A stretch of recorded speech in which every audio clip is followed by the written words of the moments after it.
एवं अध्यापिकाओं को मेरा नमस्कार। मैं हूं आपके साथ अंजलि वालियान और आप सभी का स्वागत करती हूं आपके अपने पसंदीदा YouTube चैनल ऑनलाइन शिक्षण पर।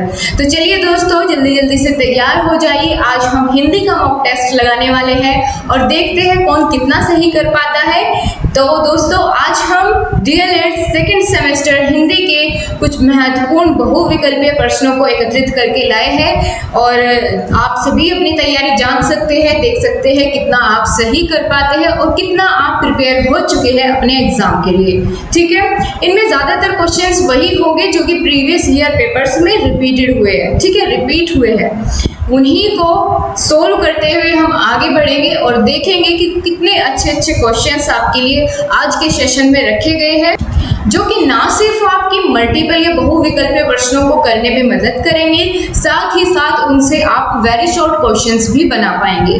ठीक है, तो आपको बहुत ही फ्रूटफुल आपकी आज की क्लास होने वाली है। जल्दी से तैयार हो जाइए, अपने पास एक नोटबुक और एक पेन जरूर रखिए, जिससे आपको उसमें नोट डाउन यह करना है कि आपके कितने क्वेश्चन सही हुए। ठीक है, आप नंबरिंग कर लीजिए और फिर बताना लास्ट में कि आप कितना सही कर पाए, आज की मॉक टेस्ट में कितना स्कोर कर पाए। ऑलराइट गाइस, और जो भी सबसे ज्यादा स्कोर करेगा उसका नाम अनाउंस किया जाएगा नेक्स्ट क्लास में। तो चलिए शुरुआत करते हैं, साथ साथ आपको आंसर्स देते हुए चलना है कमेंट बॉक्स में। चलिए गाइस, सबसे पहले क्वेश्चन की तरफ बढ़ रहे हैं और शुरुआत करते हैं आज के अपने सेशन की।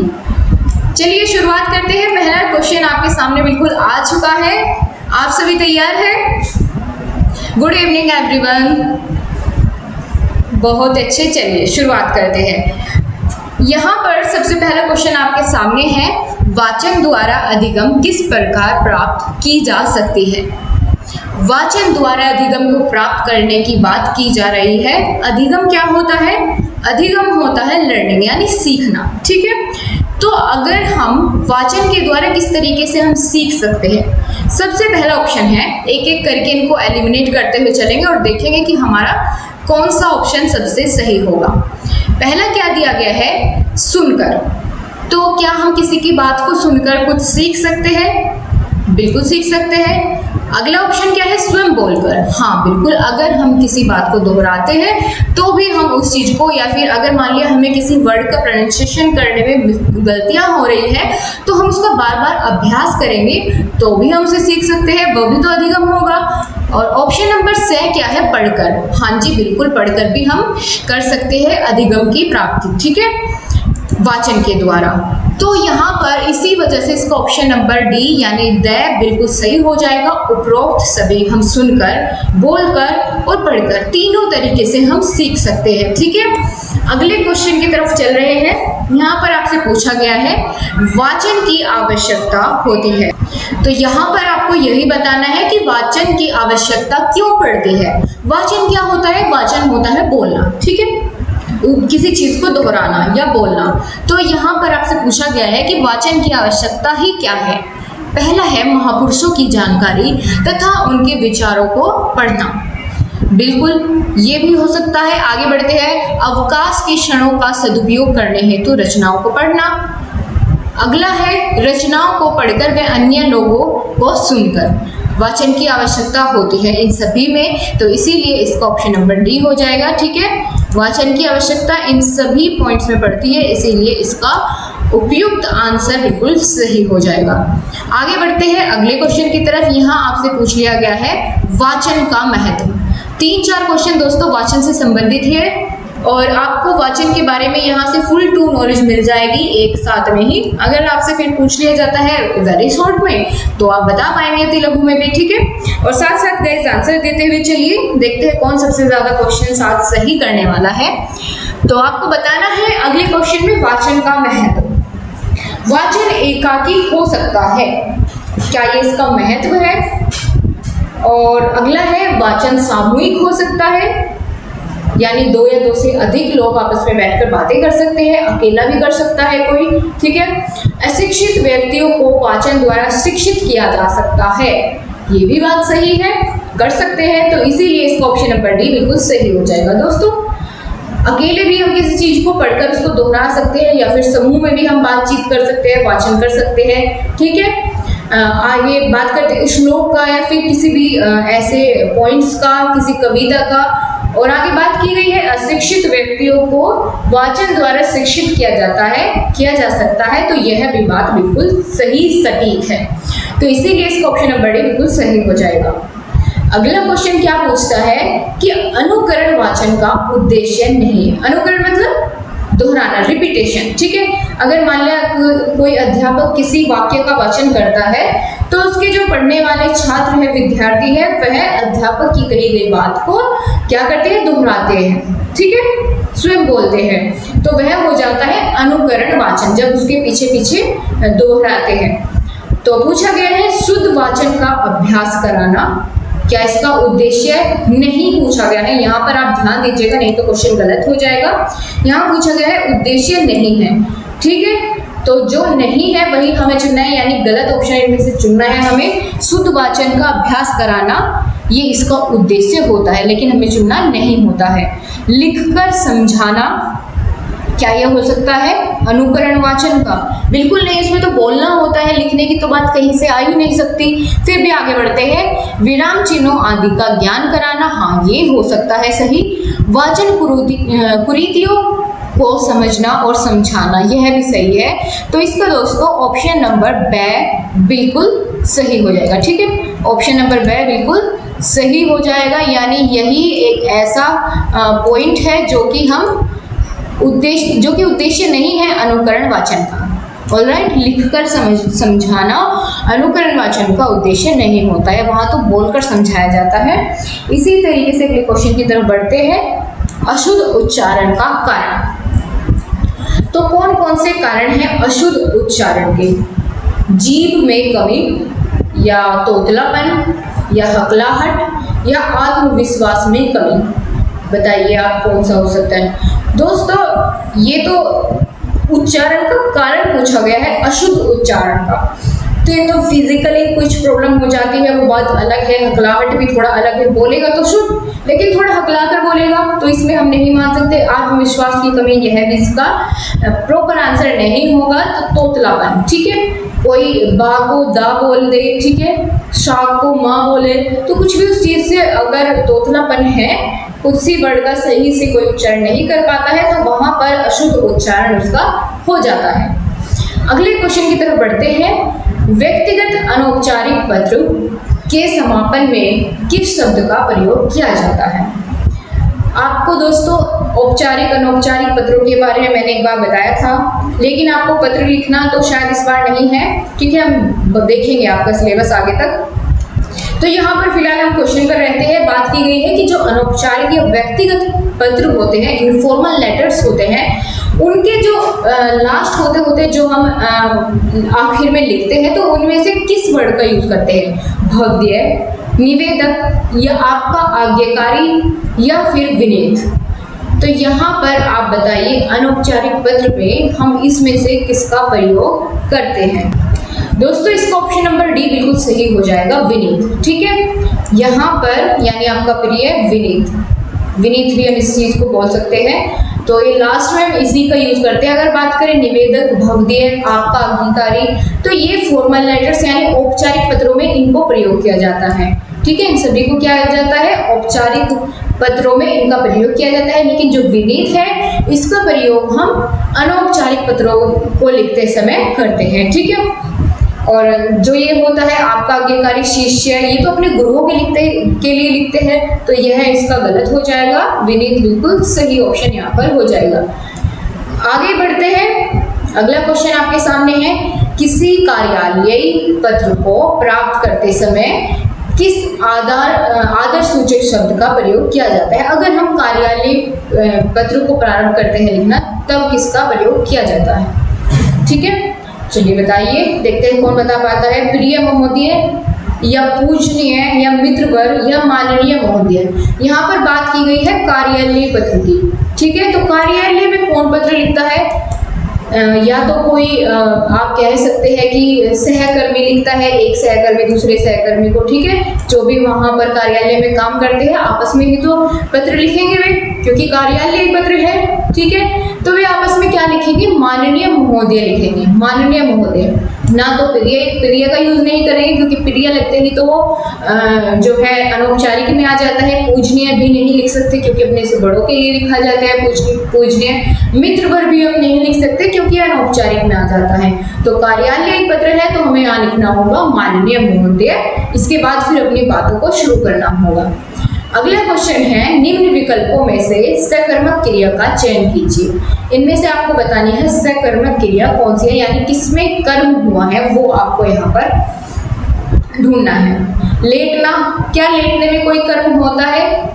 छूटना, ये, या फिर पिघलना, इसमें कोई कार्य होता है, तो अपने आप से होने वाले काम है, ठीक है। या फिर तड़पाना, तड़पाना मतलब परेशान करना किसी को, तो यहाँ पर यही हो जाएगी सकर्मक क्रिया, ठीक है। तड़पाना यही हो जाएगी। तो बहुत ध्यान से करना होगा आपको ये इस तरह के क्वेश्चंस, क्योंकि यहाँ पर गलती होने के चांसेस बहुत ज़्यादा होते हैं। अगला क्वेश्चन आता है, देखते हैं कौन सबसे पहले आंसर देगा। बहुत अच्छा क्वेश्चन यहाँ पर आपको मिला।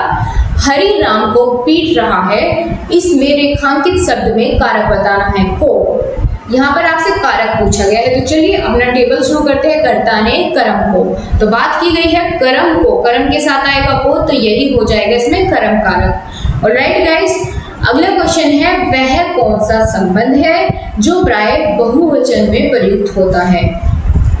तो चुनिए आप। देव, क्या देव बहुवचन है? नहीं, क्योंकि देवताओं हो सकता है, देव तो सिर्फ एक के लिए हम यूज करते हैं। छात्र, छात्र भी नहीं हो सकता, ठीक है, क्योंकि छात्र एक वचन है। छात्र हम बोल सकते हैं, इसका बहुवचन बना सकते हैं।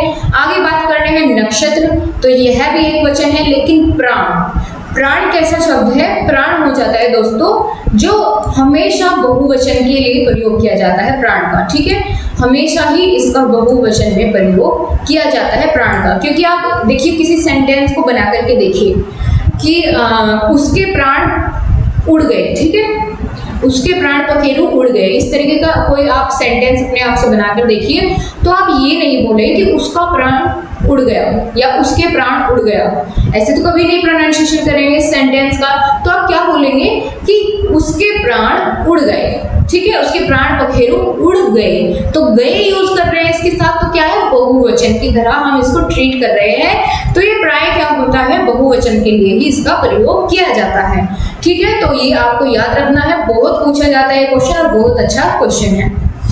अगला है, पूजा को नौकरी नहीं करनी है, इस रेखांकित अंश में है कौन सा कारक? को की बात हो रही है, तो पहले हमने क्या बात किया था, कर्ता ने कर्म को, तो को किसके साथ आया, कर्म कारक के साथ। तो ऑप्शन नंबर ए इसका बिल्कुल सही हो जाएगा। ये तो आपको फ्री के नंबर देके जाएगा। बहुत आसान से क्वेश्चंस आपको यहाँ पर देखने को मिल रहे हैं, बहुत अच्छे, आपने बहुत सही आंसर दिया।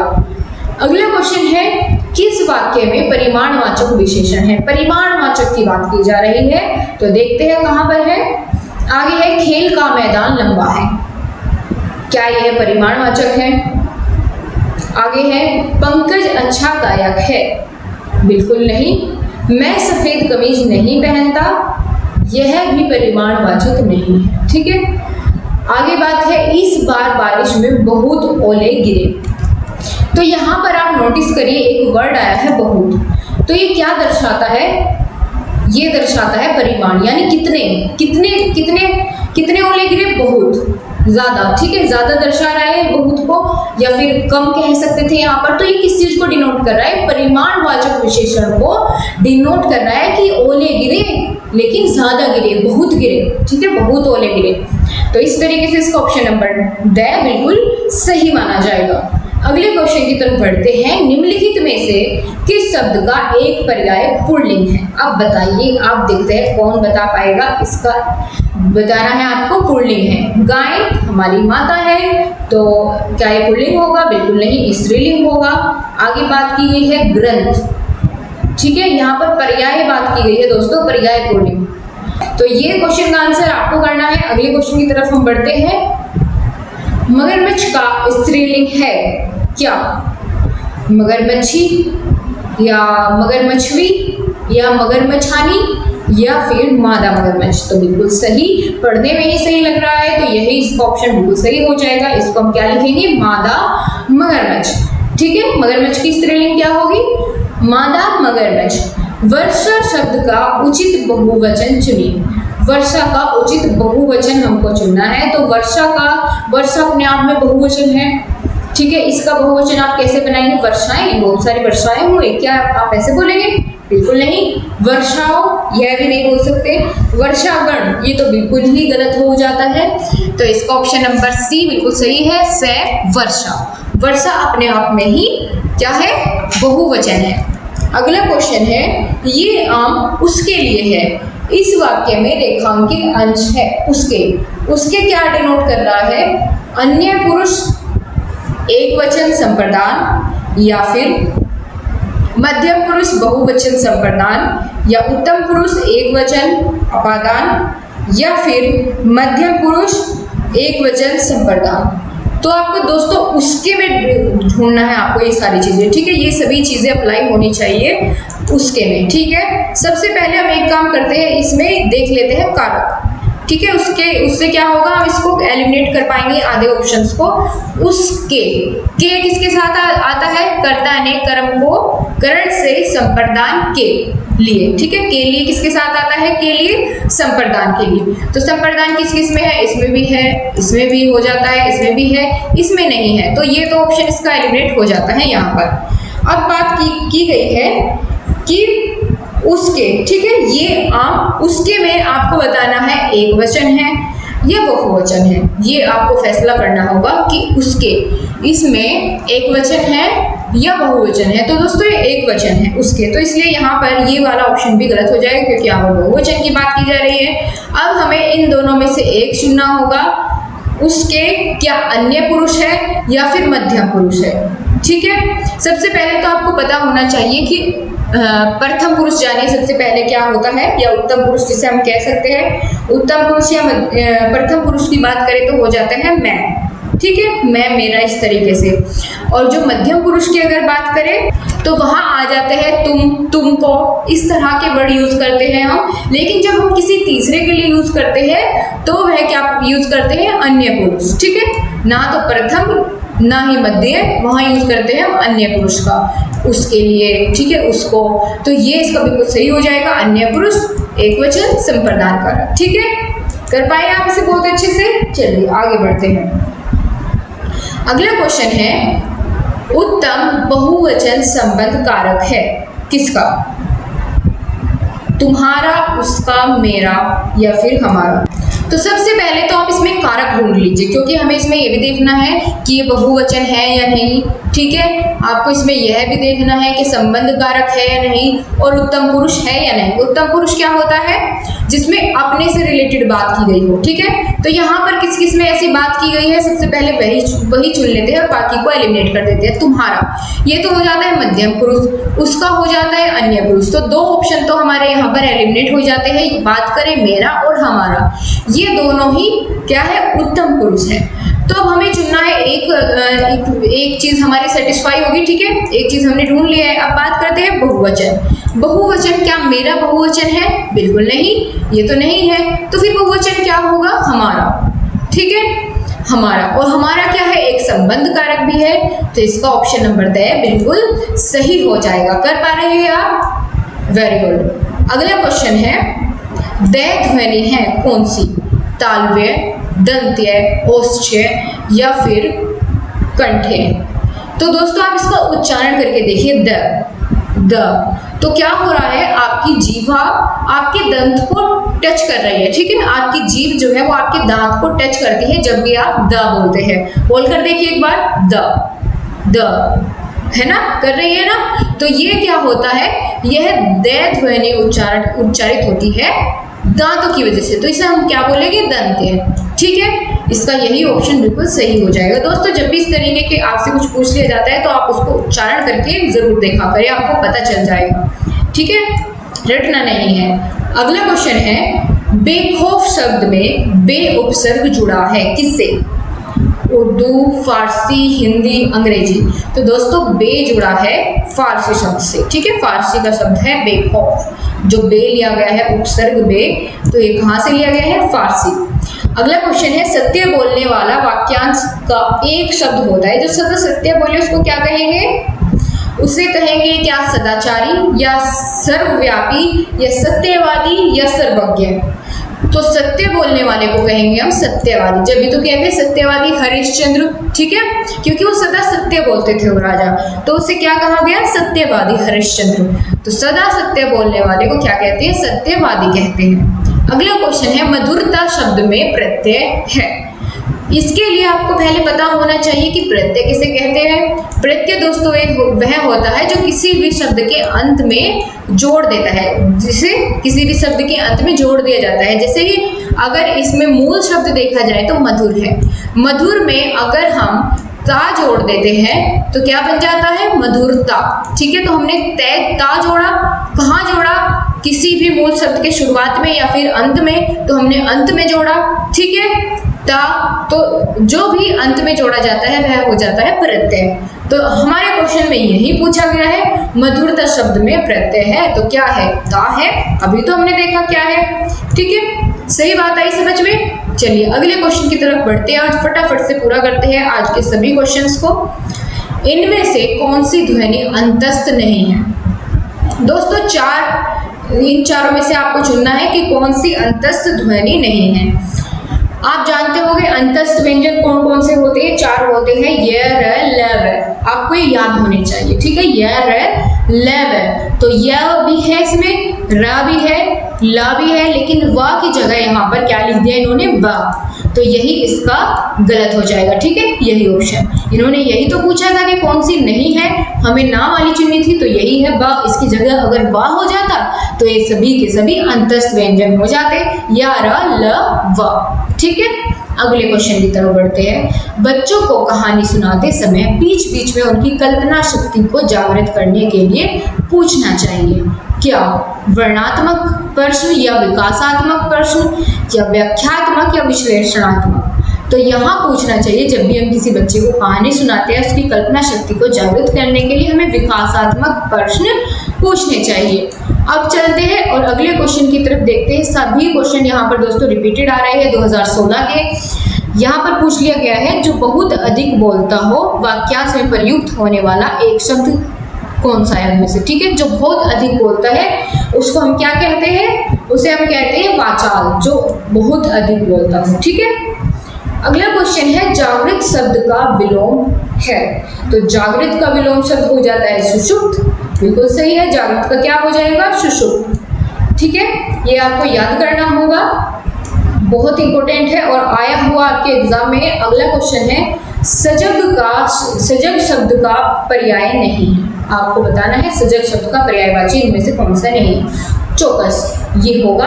ठीक है, सजग रहना या चौकस रहना हम कह सकते हैं, सचेत रहना यह भी हो सकता है। पहरेदार हम नहीं कह सकते क्योंकि यह पहरेदारी होता तो एक बार को ये सही हो जाता, लेकिन पहरेदार तो हम किसी जो वहां पर पहरेदारी कर रहा है उसी इंसान को कहेंगे पहरेदार, सजग तो नहीं कहेंगे उसे। ठीक है, तो यह इसका पर्यायवाची नहीं होगा। और सावधान की बात करें, सावधान होना, सजग होना, ये सभी पर्यायवाची हो जाते हैं, लेकिन बात करें पहरेदार की तो यह नहीं है, इसीलिए यही ऑप्शन इसका बिल्कुल करेक्ट हो जाएगा। अगला क्वेश्चन है महाकवि शब्द में प्रयुक्त समास कौन सा है? महाकवि में आपको देखना है कौन सा समास है। महाकवि को हम कैसे लिखेंगे? महान है जो कवि। ठीक है, और अगर हम इस तरीके से किसी का उच्चारण करते हैं कि महान है जो देवता, महादेव। ठीक है, महादेव महान है जो देव, महाकवि महा है जो कवि, महान है जो कवि, तो इस तरह के सभी जितने भी समास होते हैं वह हो जाते हैं कर्मधारय समास। ऑलराइट गाइस, कर्मधारय समास। आपको समास का पूरा चैप्टर करा दिया जाएगा, आप बेफिक्र रहिए। अगर आपको नहीं आता है आपको सिर्फ इतना करना होगा कि कमेंट बॉक्स में लिखना होगा, ठीक है, कि ये वाला चैप्टर आपको करना है। आपकी हर एक बात का ध्यान रखा जाएगा। तो चलिए आज के लास्ट क्वेश्चन की तरफ। रानी केतकी की कहानी की रचयिता कौन है? इनमें से आपको बताना है रानी केतकी की कहानी के रचयिता कौन है। तो ये बिल्कुल सही इसका ऑप्शन होगा, ऑप्शन नंबर से कौन हो जाते हैं? इंशाअल्लाह खां। ठीक है, इंशाअल्लाह खां इन्होंने लिखी थी रानी केतकी की कहानी। और अगर मुंशी प्रेमचंद जी की बात करें तो इन्होंने तो बहुत सारे उपन्यास और कहानियां लिखी है, जैसे दो बैलों की कथा, ठीक है। और क्या हो सकता है, गोदाम, बहुत अच्छे अच्छे उपन्यास उन्होंने भी लिखे हैं जो कि बार बार एग्जाम्स में पूछे जाते हैं, तो इनके बारे में भी हमने साथ साथ बातें की। अपनी अब बातों को यहीं पर समाप्त करते हैं। आप सभी का बहुत बहुत धन्यवाद, आप सभी ने बहुत अच्छे से आंसर दिया। So thank you so much guys. आपसे फिर से मुलाकात होगी कुछ नए क्वेश्चंस के साथ। आप अपनी जो भी प्रॉब्लम होती है या फिर कोई भी बात आप मुझसे शेयर करना चाहते हैं, आप जरूर कमेंट बॉक्स में लिखा कीजिए। आपको हर एक क्लास की पीडीएफ तो आपको टेलीग्राम ग्रुप में प्रोवाइड कर ही दी जाती है रोज शाम को, ठीक है। तो ऑनलाइन शिक्षण डीएलएड के नाम से टेलीग्राम ग्रुप है, उसको ज्वाइन करना मत भूलना। और अगर क्लास पसंद आई है तो लाइक करना भी बिल्कुल मत भूलना, ज़्यादा से ज़्यादा लोगों के साथ शेयर कीजिए। तो चलिए गाइस, आपसे विदा लेती हूँ, फिर से आपसे मुलाकात होगी, तब तक के लिए बाय बाय, टेक केयर।